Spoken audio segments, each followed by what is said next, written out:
ਬਹੁਤੇ ਸਾਰੇ ਲੋਕ ਭਲਾ ਕੀ ਆਂਦੇ ਸਨ, ਮੀਆਂ ਜਦੋਂ ਆਵੇਦਾ ਤੇ ਲੱਗ ਪਤਾ ਜਾਵੇਗਾ।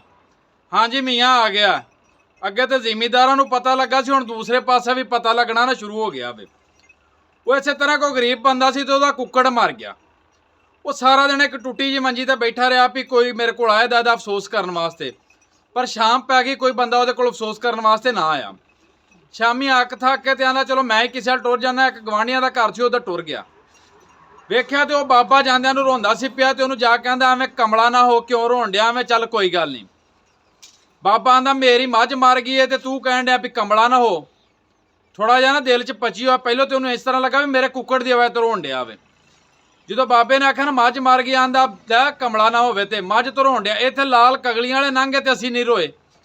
ਭਾਜੀ ਜ਼ਿਮੀਂਦਾਰ ਜਿਹੜਾ ਹਜੇ ਵੀ ਨਹੀਂ ਰੋਇਆ। ਤੁਸੀਂ ਤੇ ਆਂਦੇ ਜੇ ਨਾ ਬੜਾ ਰੋਂਦੇ ਜੇ, ਲੇਕਿਨ ਜ਼ਿਮੀਂਦਾਰ ਦਾ ਤਕਵਾ ਸਾਰਾ ਰੱਬ ਤੇ ਵੇ, ਇਹ ਬਰਦਾਸ਼ਤ ਕਰਕੇ ਬੈਠਾ ਹੋਵੇ। ਬਾਕੀ ਹੁਣ ਦੂਸਰੇ ਤੁਸੀਂ ਵੀ ਬਰਦਾਸ਼ਤ ਕਰੋ, ਕਿਉਂਕਿ ਸਿਆਣੇ ਬੰਦੇ ਆਂਦੇ ਨੇ ਕਿ ਪਹਿਲਿਆਂ ਵਕਤਾਂ ਦੇ ਵਿੱਚ ਨਾ ਜ਼ਿਆਦਾ ਉਮਰ ਦੇ ਜਿਹੜੇ ਲੋਕ ਸਨ ਐਵੇਂ ਪੜ੍ਹਦੇ ਸਨ। ਤੇ ਉਹ ਇੱਕ ਜਿਹੜਾ ਉਸਤਾਦ ਸੀ ਨਾ, ਉਹਦੀਆਂ 2 ਸ਼ਾਦੀਆਂ ਹੋਈਆਂ ਸਨ ਤੇ ਸ਼ਾਗਿਰਦ ਦਾ ਇੱਕੋ ਹੀ ਵਿਆਹ ਹੋਇਆ ਸੀ। ਉਹ ਇਸ ਤਰ੍ਹਾਂ ਨਾ ਰੋਜ਼ ਜਦੋਂ ਗੱਲ ਹੋਣੀ ਨਾ ਕਿਤੇ ਸ਼ਾਦੀ ਵਿਆਹ ਦੀ, ਤੇ ਉਸਤਾਦ ਜਿਹੜਾ ਉਹਨੇ ਕਹਿਣਾ ਮਜ਼ਾ ਤੇ ਦੋਵਾਂ ਵਿਆਹਾਂ ਦਾ, ਇੱਕ ਵਾਲੇ ਦੀ ਕੋਈ ਜ਼ਿੰਦਗੀ ਨਹੀਂ, ਇਹਨੂੰ ਕੋਈ ਮਜ਼ਾ ਨਹੀਂ। ਉਹ ਸ਼ਾਗਿਰਦ ਦਾ ਜ਼ਿਹਨ ਬਣ ਗਿਆ, ਉਹਨੇ ਦੂਸਰਾ ਵਿਆਹ ਕਰ ਲਿਆ। ਜਦੋਂ ਦੂਸਰਾ ਵਿਆਹ ਕੀਤਾ ਨਾ ਤੇ ਉਹ ਪਹਿਲੇ ਦਿਨ ਹੀ ਲੇਟ ਹੋ ਗਿਆ ਆਪਣੀ ਨਵੀਂ ਬੀਵੀ ਕੋਲ ਜਾਣ ਵਾਸਤੇ। ਜਦੋਂ ਗਿਆ ਤੇ ਉਹਦੇ ਕਮਰੇ ਦਾ ਦਰਵਾਜ਼ਾ ਖੜਕਾਉਣ ਲੱਗ ਪਿਆ, ਉਹਨੇ ਬੂਹਾ ਨਾ ਖੋਲਿਆ। ਉਹ ਆਂਦੀ ਜਿਹੜੀ ਕੋਲ ਪਹਿਲੋਂ ਸਾ ਚੜੇਲ ਕੋਲ, ਉਹਦੇ ਕੋਲ ਚਲਾ ਜਾ, ਮੈਨੂੰ ਕਦ ਲਈ ਆਂਦਾ ਸੀ ਵਿਆਹ ਕੇ ਮੈਂ ਦਰਵਾਜ਼ਾ ਨਹੀਂ ਖੋਲਣਾ, ਤੂੰ ਮੇਰੇ ਕੋਲ ਨਾ ਆ। ਬੜਾ ਪਰੇਸ਼ਾਨ ਹੋਇਆ।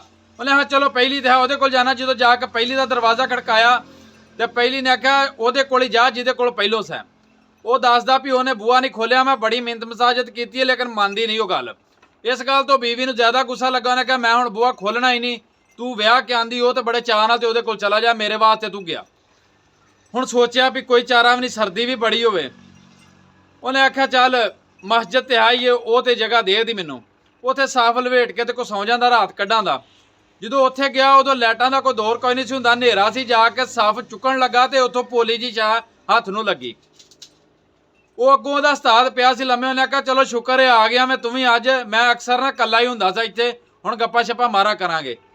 ਮੈਂ ਨਾ ਵੀ ਅੱਗੇ ਤੇ ਸਿਰਫ ਅਸੀਂ ਦਿਲੋਂ ਦੁਖੀ ਸਾਂ, ਅਸੀਂ ਆਪਣੇ ਦੁੱਖ ਤੁਹਾਨੂੰ ਦੱਸਦੇ ਹਾਂ ਤੇ ਤੁਸੀਂ ਮਜ਼ਾਕ ਉਡਾਉਂਦੇ ਸੀ।